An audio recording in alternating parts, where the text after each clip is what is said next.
Mathieu Barucco, des images me viennent dans la tête pour te présenter, évidemment, danseur, chorégraphe, interprète,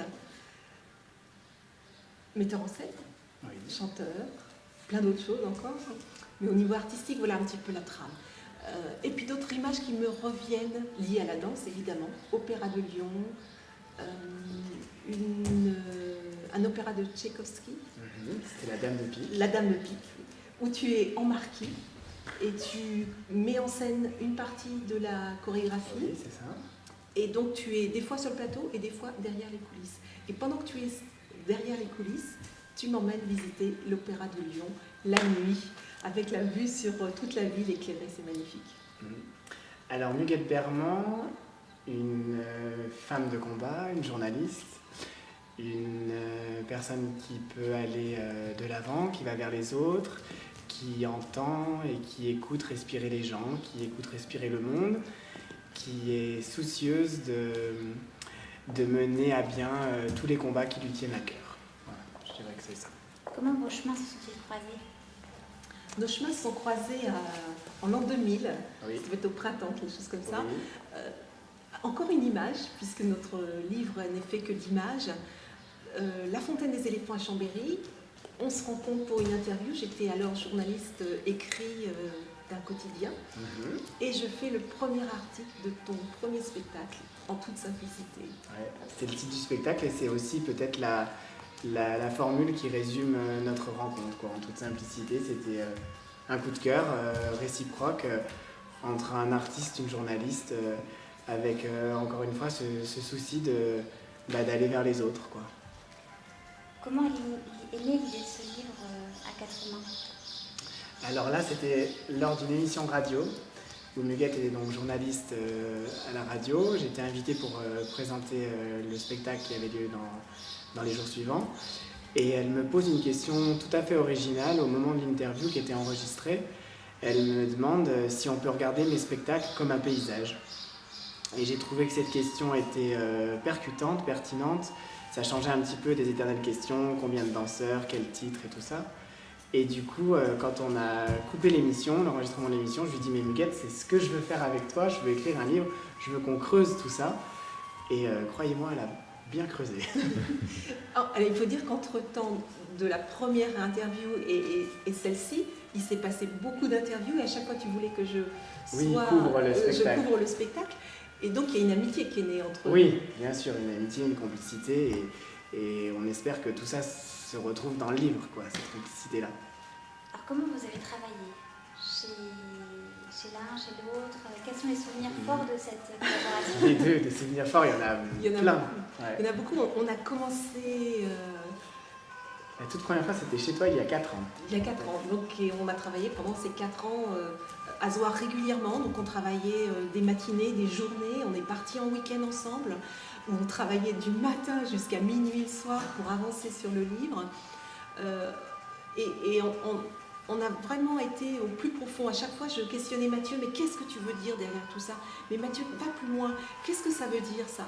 Et puis là, qu'est-ce qui se cache derrière ? Donc j'ai bousculé à chaque fois. On ressortait lestivé complètement de nos périodes d'écriture.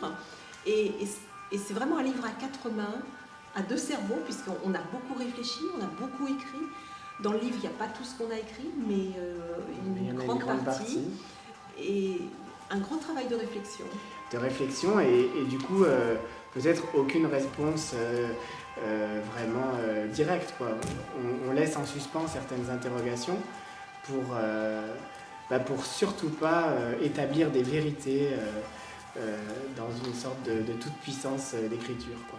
Alors bien sûr, il y a la danse, mais il n'y a pas que la danse. Oui, il y a aussi la vie. Et tout de suite derrière, ces interrogations vont tourner autour de la vie et pas uniquement autour de la danse. La danse, c'est un gros prétexte pour aller vers l'autre, mais c'est avant tout la vie dont on parle. Comment s'appelle le livre et de quoi parle-t-il alors ? Alors, Les pieds dans la colophane parle de la danse. Tu viens de le résumer, oui, Mathieu, oui. De la danse, de la philosophie de la vie, de qu'est-ce que c'est que la vie, qu'est-ce que c'est d'aller vers l'autre, pourquoi il faut aller vers l'autre. Et ce titre, en fait, Les pieds dans la colophane, c'est, on va dire, un retour à la case départ, puisque ma tante était danseuse à l'Opéra de Lyon, Et lorsque j'étais à l'Opéra de Lyon il y a quelques mois, elle est venue après une quarantaine d'années sur les lieux de son début de carrière et elle a remis comme ça sur le plateau avant l'ouverture d'Eugène Onegin les pieds dans la caisse de colophane. La colophane, c'est donc cette poudre de résine qui permet aux danseurs de ne pas glisser sur le plateau. Et donc par nostalgie de ces jours passés à l'Opéra de Lyon, elle a enfin remis les pieds dans la colophane. Vous alternez la nouvelle, l'entretien, l'essai philosophique. Pourquoi tous ces genres littéraires dans un même livre? Alors si on parle justement du passage de ta tante avec les pieds dans la colophane, il y a beaucoup de passages qui sont autobiographiques, que ça soit sur toi, un petit peu sur moi, mais très peu, mais qui sont sur toi, où on est parti de la réalité pour construire une réflexion. Et on n'a jamais voulu ennuyer le lecteur parce que la danse, c'est pas simple à lire. Et donc on a voulu vraiment construire, on a fait très attention à construire un livre qui soit vivant, qui soit comme un tableau de théâtre, comme des tableaux de théâtre ou un spectacle de danse avec plein de tableaux les uns derrière les autres qui se suivent et qui s'enchaînent. Et qui ne se ressemblent pas, dans un souci permanent de rythme. On avait très peur que le lecteur s'ennuie.